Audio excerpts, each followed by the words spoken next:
สำหรับผู้ที่ชอบศึกษาเรื่องราวในอดีตและความลี้ลับของโลกโบราณแล้วคงไม่มีอะไรดีไปกว่าได้ค้นคว้าเกี่ยวกับอียิปต์ในยุคก่อนเพราะมีทั้งพีระมิดที่ยังกุมความลับว่าใครสร้างและมีไว้เพื่ออะไรกันแน่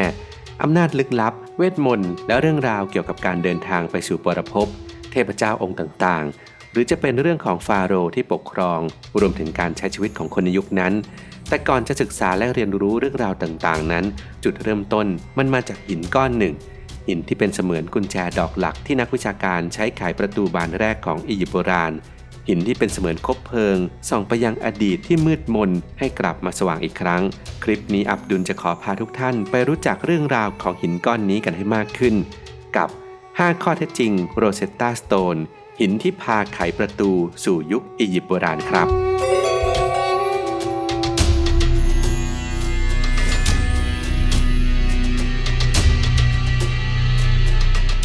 1. มันคืออะไรสำคัญอย่างไรโรเซตตาสโตนเป็นแผ่นศิลาจารึกที่ทำจากแกรโนไดโอไรต์หรือหินอัคนีชนิดหนึ่งขนาดสูง44นิ้วกว้าง30นิ้วและหนา11นิ้วมีน้ำหนักประมาณ760กิโลกรัมลงคำจารึกพระราชกฤษฎีกาผ่านสภานักบวชซึ่งเกี่ยวกับกษัตริย์ปโตเลมีที่5วัย13ปีแห่งราชวงศ์ปโตเลมี196ปีก่อนคริสตกาลในวันครบรอบปีแรกของพิธีบรมราชาภิเษก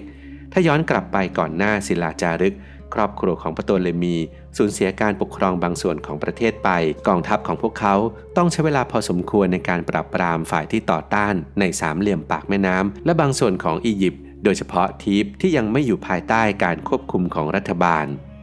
ซึ่งการเขียนพระราชกฤษฎีกาเกี่ยวกับกษัตริย์จะถูกคัดลอกลงบนแผ่นหินขนาดใหญ่ที่เรียกว่าแผ่นศิลาจารึกและนำไปบรรจุอยู่ในพระวิหารทุกแห่งในอียิปต์เพื่อบอกว่านักบวชในวัดนั้นสนับสนุนกษัตริย์จากนั้นคนอียิปต์ที่ส่วนใหญ่นับถือนักบวชก็จะให้ความเคารพนับถือกษัตริย์ไปด้วยและโรเซตตาสโตนก็เป็นหนึ่งในจำนวนพระราชกฤษฎีกาเหล่านี้และที่มันสำคัญก็เพราะจารึกไว้ถึง3ภาษาคือ 1. เป็นอักษรอียิปต์โบราณที่ใช้สำหรับพระราชกฤษฎีกา 2. คือเดโมติกซึ่งเป็นอักษรอียิปต์โบราณที่ใช้ในชีวิตประจำวันสำหรับประชาชนทั่วไปและ 3. คือภาษากรีกโบราณที่ใช้กันในฝ่ายบริหารและผู้ปกครองของอียิปต์ซึ่งก็คือกรีกมาซิโดเนียหลังจากการพิชิตอียิปต์ของอเล็กซานเดอร์มหาราชเนื่องจากจารึกพูดสิ่งเดียวกันใน3สคริปต์ที่แตกต่างกันทำให้นักวิชาการนั้นสามารถแกะคำศัพท์ภาษาอียิปต์โบราณได้โดยการเทียบกับภาษากรีกในแผ่นศิลานั่นเองเนื่องจากก่อนหน้าการพบไม่มีใครรู้วิธีอ่านอักษรอียิปต์โบราณเลย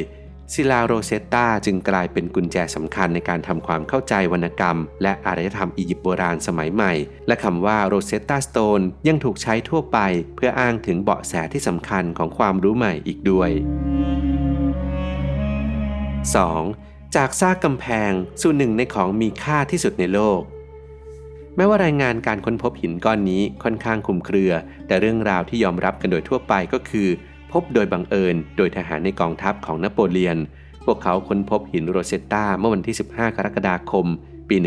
1799ขณะที่ขุดฐานรากของป้อมปราการใกล้กับเมืองราชิดหรือชาวยุโรปเรียกมันว่าโรเซตตาในสามเหลี่ยมปากแม่น้ำไนล์และหินถูกใช้เป็นวัสดุก่อสร้างกำแพงที่เก่าแก่มากเจ้าหน้าที่ที่รับผิดชอบปีแอร์ฟรองซัวบูชาร์ดพบว่าด้านหนึ่งของหินนั้นมีตัวหนังสือแปลกๆซึ่งคิดว่าน่าจะเป็นการเขียนรวมถึงตัวอักษรกรีกที่ยาวเหยียดจึงตระหนักถึงความสำคัญของการค้นพบนี้บูชาร์ดรายงานการค้นพบของเขาต่อนายพลฟรากฟรองซัวเมนาวซึ่งได้นำหินไปเป็นทรัพย์สินส่วนตัวที่บ้านของเขาในอเล็กซานเดรียนานถึง2ปีก่อนที่นโปเลียนได้ยินเรื่องศิลานี้และสั่งให้นำไปไว้ยังสถาบันแห่งชาติกรุงไคโรซึ่งเขาเพิ่งก่อตั้งขึ้นในเมืองนั้นเมื่อมาถึงหินก็กลายเป็นที่สนใจอย่างมากขึ้นมาทันทีแม้แต่นโปเลียนเองก็ยังแสดงความอยากรู้อยากเห็นมากเกี่ยวกับเนื้อหาของจารึกนี้จึงได้ทำสำเนาบนกระดาษหลายฉบับเพื่อแจกจ่ายไปในหมู่นักวิชาการของยุโรป 3. ไขรหัสสู่โลกอียิปต์โบราณ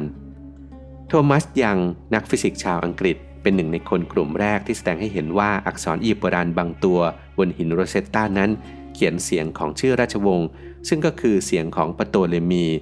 ส่วนจอห์นฟรองซัวแซมโปเลียนนักวิชาการชาวฝรั่งเศส คู่แข่งของโทมัสยังก็ได้ตระหนักว่าตัวอักษรอียิปต์โบราณนั้นบันทึกเสียงภาษาอียิปต์ไว้ซึ่งเป็นการวางรากฐานความรู้เกี่ยวกับภาษาและวัฒนธรรมอียิปต์โบราณจอห์น ฟรองซัว แชมเบอร์เลนระบุตัวอักษรอียิปต์โบราณที่ใช้ในการเขียนชื่อผู้ปกครองที่ไม่ใช่ชาวอียิปต์เขาได้ประกาศการค้นพบของเขาซึ่งมีพื้นฐานมาจากการวิเคราะห์หินโรเซตตานอกจากนั้นแชมเบอร์เลนยังได้ค้นพบความก้าวหน้าครั้งสำคัญครั้งที่2โดยทราบว่าเครื่องหมายตัวอักษรนั้นไม่เพียงแต่ใช้สำหรับชื่อต่างประเทศเท่านั้นแต่สำหรับชื่ออียิปต์ด้วยร่วมกับความรู้เกี่ยวกับภาษาคอปติกซึ่งได้มาจากอียิปต์โบราณทำให้เขานั้นสามารถเริ่มอ่านจารึกอักษรอียิปต์โบราณได้อย่างเต็มที่ 4. จารึกจริงๆพูดว่าอะไรคำจารึกบนหินในส่วนแรกเต็มไปด้วยเรื่องของปโตเลมีที่5และคำที่ประกาศความกตัญญูกตเวทีต่อพระเจ้าและความรักที่มีต่อชาวอียิปต์และประเทศของเขาและนี่คือคำแปลบางส่วนที่แกะออกมาจากศิลา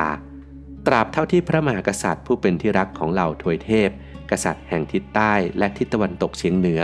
ปโตเลมีผู้เป็นที่รักตลอดกาลเหล่าทวยเทพที่สำแดงตนให้ปรากฏผู้ทรงเป็นเจ้าแห่งความงามได้ประทานสิ่งของทุกชนิดในปริมาณมหาศาลแก่ดินแดนฮอรัสและแก่ทุกคนบรรดาผู้ที่อาศัยอยู่ในนั้นและสำหรับทุกคนที่ถือศักดิ์ศรีใดๆในพวกเขาดูเถิดเขาเป็นเหมือนพระเจ้าเป็นบุตรของพระเจ้าและเขาได้รับพรจากเทพธิดาทรงมีพระหฤทัยอันเป็นพรจากเทวดาได้ประทานทองคำและเมล็ดพืชในปริมาณมากให้แก่วัดและพระองค์ได้ประทานของกำนันอันฟุ่มเฟือยมากมายเพื่อให้ทาเมิร์ดหรืออียิปต์โบราณเจริญรุ่งเรืองและเพื่อให้ความก้าวหน้ามั่นคงในส่วนที่2ของจารึกนั้นเป็นคุณประโยชน์ที่พระองค์ได้ประทานแล้วทั้งฟื้นฟูมอบเงินข้าวโพดและของขวัญแก่วัดการลดหย่อนยกเลิกภาษีในด้านต่างๆการยกเลิกหนี้ที่ประชาชนเป็นหนี้รัฐบาลการปล่อยตัวนักโทษที่อิดโรยในเรือนจำการลดค่าธรรมเนียมต่างๆการให้อภัยเหล่ากบฏให้กลับไปและอาศัยอยู่ที่อียิปต์ได้ส่งกองกำลังไปจัดการศัตรูของอียิปต์เหล่านี้เป็นต้น 5. ตอนนี้ศิลาอยู่ที่ไหนเมื่อนโปเลียนพ่ายแพ้ศิลาก็ตกเป็นสมบัติของอังกฤษภายใต้เงื่อนไขของสนธิสัญญาอเล็กซานเดรียพร้อมกับโบราณวัตถุอื่นๆที่ชาวฝรั่งเศสได้พบหินก้อนนี้ถูกส่งไปยังอังกฤษและมาถึงเมืองพอร์ตสมัธในเดือนกุมภาพันธ์ปี 1802 ซึ่งต่อมามอบให้กับ British Museum เก็บรักษาในเดือนกรกฎาคมของปีนั้นและถูกวางแสดงไว้เรื่อยมาโดยมีการหยุดพักเพียงครั้งเดียวในช่วงสิ้นสุดของสงครามโลกครั้งที่1ในปี 1917 โดยเหตุผลที่หยุดจัดแสดงเพราะพิพิธภัณฑ์กังวลเกี่ยวกับการวางระเบิดหนักในลอนดอนตอนแรกศิลาโรเซตตาและประติมากรรมอื่นๆถูกวางไว้ในโครงสร้างชั่วคราวในบริเวณพิพิธภัณฑ์เนื่องจากพื้นที่ในห้องจัดแสดงไม่แข็งแรงพอที่จะรับน้ำหนักได้แต่ต่อมาก็มีการเรียกร้องเงินจากรัฐสภาอังกฤษและคณะกรรมการของพิพิธภัณฑ์ได้เริ่มสร้างแกลเลอรี่ใหม่เพื่อจัดเก็บสมบัติล้ำค่าเหล่านี้ปัจจุบันศิลาโรเซตตาถูกจัดแสดงอยู่ในห้อง4ที่เรียกว่า Egyptian Sculpture Gallery และนี่ก็คือสิ่งที่เกิดขึ้นก่อนที่โลกแห่งความลี้ลับและน่าหลงไหลแห่งลุ่มแม่น้ำไนล์จะถูกแกะและนำมาประกอบกันจนได้ภาพใหญ่ของหนึ่งในอาณาจักรที่น่าเกรงขามและสวยงามที่สุดในโลกซึ่งถ้าเราไม่เจอหินก้อนนี้บางทีเราอาจจะไม่รู้อะไรเลยเกี่ยวกับอียิปต์โบราณและคาดเดากันไปเรื่อยทั้งผิดและถูกต้องขอบคุณผู้ที่มีส่วนเกี่ยวข้องทุกท่านจริงๆที่มอบของขวัญสุดมีค่านี้ให้กับมวลมนุษยชาติ